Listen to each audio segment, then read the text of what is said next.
State-of-the-art Russian radar 48YA6K1 Podlet has been struck by the Guza 9 group under the main intelligence directorate of the Ministry of Defense jointly with the soldiers of the 15th Ober Black Forest. The radar was used to identify and transmit the coordinates of targets to the Russian S-300 and S-400 air defense systems.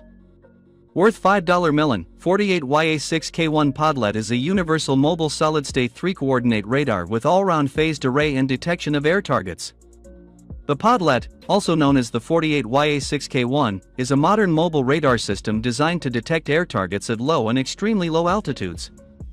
The 48YA6K1 Podlet K1 system includes an antenna post, a control station, and a mobile electric generator. The number of simultaneously detected targets of missiles is 200. Its range is 10 to 200 kilometers, 10 to 300 kilometers, while the maximum detection altitude amounts to 10 kilometers.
Germany plans to prepare US troops for battles with Russia on NATO's Eastern Front. German army commanders are drawing up plans for how they will feed thousands of American soldiers and refuel their tanks as they move toward NATO's Eastern Front as part of a secret document outlining Germany's readiness for war. In particular, in an interview with FAZ, Bundeswehr Lieutenant General Andre Bodemann said that the army is drawing up a new long-term security plan with an emphasis on civil defense. It is noted that most of the planning details are state secrets, but a senior officer did reveal that part of the planning process involves logistics to feed the huge number of American soldiers, mainly civilians. If, for example, there was a US division moving east, thousands of tanks, thousands of soldiers, then they would need to be fed and the tanks would need to be refueled or perhaps repaired, Bodemann said. According to him, the Bundeswehr's logistical support would probably be linked to our own soldiers at the front. This means we would need maximum civilian input. The convoy would receive fuel from gas stations or civilian transport, the Red Cross would provide medical assistance, and food would come from civilian catering. It would be a classic case, the military man said. In this context, the Telegraph notes that Bodemann's comments come during British Prime Minister Rishi Sunak's visit to Berlin, where he said European countries should follow Britain's example in increasing defence spending to ensure continued US commitment to NATO. General Bodemann's statements are the latest evidence that Germany is trying to make itself ready for war in the face of a potential armed conflict with Russia within the next 5 years. Although he did not specify which eastern front Germany would defend, NATO officials are increasingly concerned that Vladimir Putin will launch an invasion of NATO's eastern flank if his forces ultimately win in Ukraine.